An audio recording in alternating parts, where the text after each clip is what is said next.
John, मुल्क कैसे हिलेगा? Nuclear मुल्क है। जानी, ये मुल्क ना न्यू है ना क्लियर है। 75 बरस पुराना है और क्लियर इसलिए नहीं है कि हर दूसरे मुल्क का कर्जा देना है। कर्जा दे दो फिर क्लियर होगा। जॉन, मैं एटम बम की बात कर रहा हूँ। एटम बम का जिक्र करके तुमने मुझे एक किस्सा याद दिला दिया। एक दिन फल खरीदने गया इम्प्रेस मार्केट। एक पठान ठेले पर बैठा बड़े बड़े तरबूज बेच रहा था और चीख चीख कर कह रहा था, एटम बम खरीद लो 20 रुपए किलो, एटम बम खरीद लो 20 रुपए किलो। अब तुम लोगों की हालत ऐसी हो गई है, तुम लोग भी पुकारोगे एटम बम खरीद लो, हमें पानी रोटी बिजली आटा दे दो, एटम बम खरीद लो।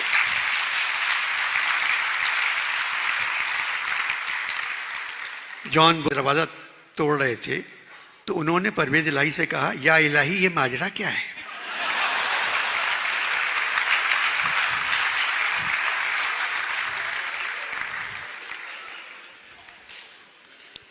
अभी मैं टीवी पर देखकर आया हूं, आशा गोलालाई के कंधे पर सर रखे हुए चौधरी शुजात बात कर रहे थे।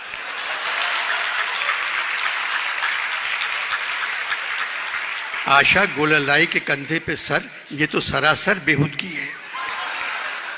जॉन, चौधरी शुजात की गर्दन कुदरती तौर पे उल्टी तरफ झुकी हुई है।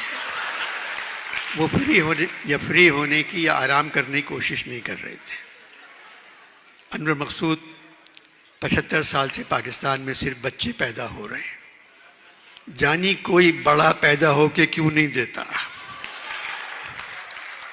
जॉन, इसी वजह से दुनिया की सबसे छोटी कौम पाकिस्तानी है।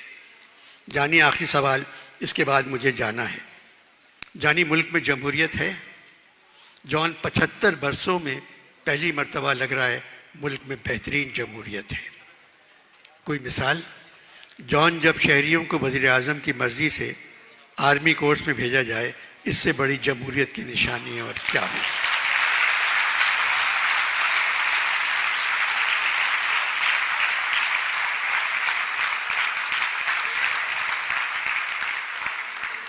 जॉन, आप 3 घंटे से मेरे साथ बैठे हैं, एक मर्तबा पेशाब करने गए।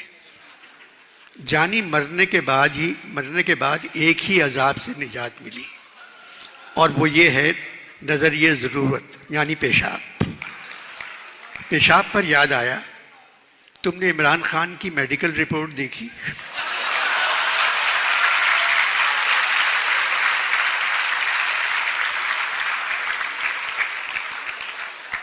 वज़ीर सेहत पढ़कर सुना रहे थे टेलीविज़न पर। जानी, MQM के ज़माने में मुझे भी धर लिया गया था, मेरा भी मेडिकल टेस्ट हुआ।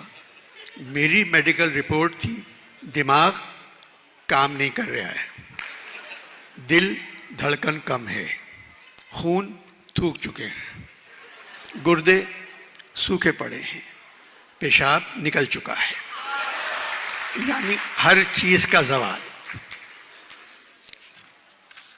अब इमरान खान की रिपोर्ट पढ़ो, दिल ठीक, जिगर ठीक, खून ठीक, गुर्दे ठीक, टांग पर कोई जख्म नहीं, मगर पेशाब में कोकीन और शराब। अबे जब पेशाब में कोकीन और शराब है तो गुर्दे जिगर कैसे ठीक हो सकते हैं?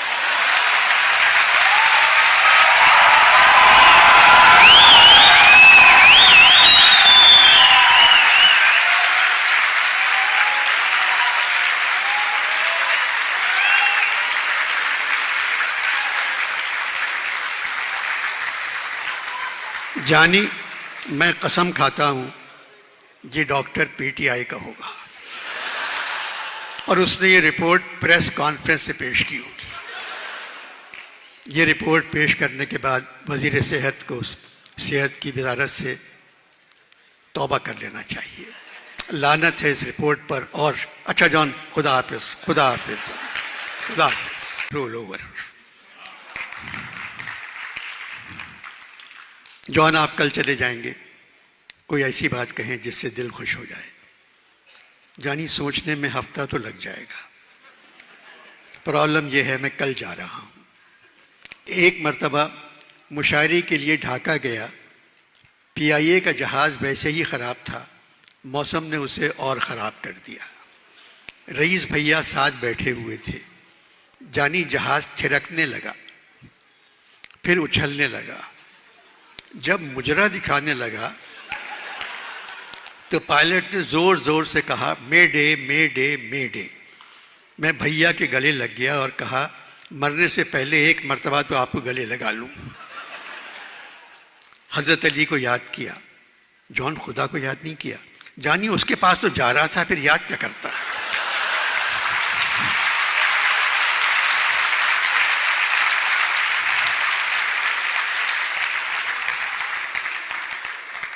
मीर का शेर पढ़ा, इश्क हक है कहीं, नबी है कहीं, है मोहम्मद कहीं, अली है कहीं।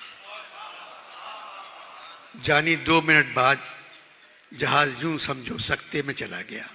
तूफान गायब, मगर मेडे मेडे की आवाज़ें बरसों मेरे कानों में गूंजती रही। मैं 4 मई से लाहौर में हूँ। आज 28 मई है, 24 दिन हो गए। लाहौर में हर जगह से आवाज़ आ रही है, मेडे मेडे मेडे।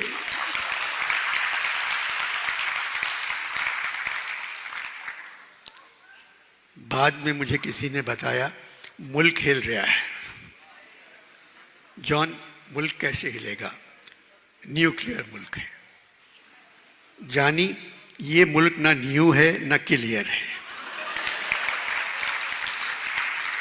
75 बरस पुराना है और क्लियर इसलिए नहीं है कि हर दूसरे मुल्क का कर्जा देना है। कर्जा दे दो फिर क्लियर होगा। जॉन, मैं एटम बम की बात कर रहा हूँ। एटम बम का जिक्र करके तुमने मुझे एक किस्सा याद दिला दिया।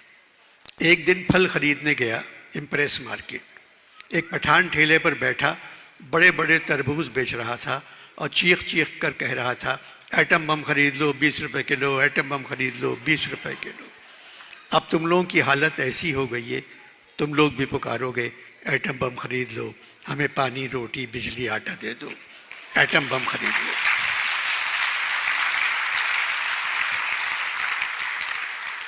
जॉन, वो वक्त कभी नहीं आएगा। जानी, वो आ चुका है और गुजर रहा है। अनवर मकसूद, एटम बम तबाही की निशानी है। भाई रईस ने कहा था, कहने लगे कि हमको तबाही का गम नहीं। मैंने कहा कि वजह तबाही यही तो है।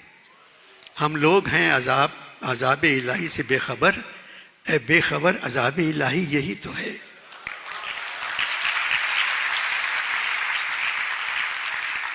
जानी, जब तक तुम लोगों ने एटम बम नहीं बनाया था, कौम डरपोक थी। जिस दिन चागई में तजुर्बा कामयाब हो गया, तुम सब ताकतवर बन गए, जबकि ताकतवर नहीं हो।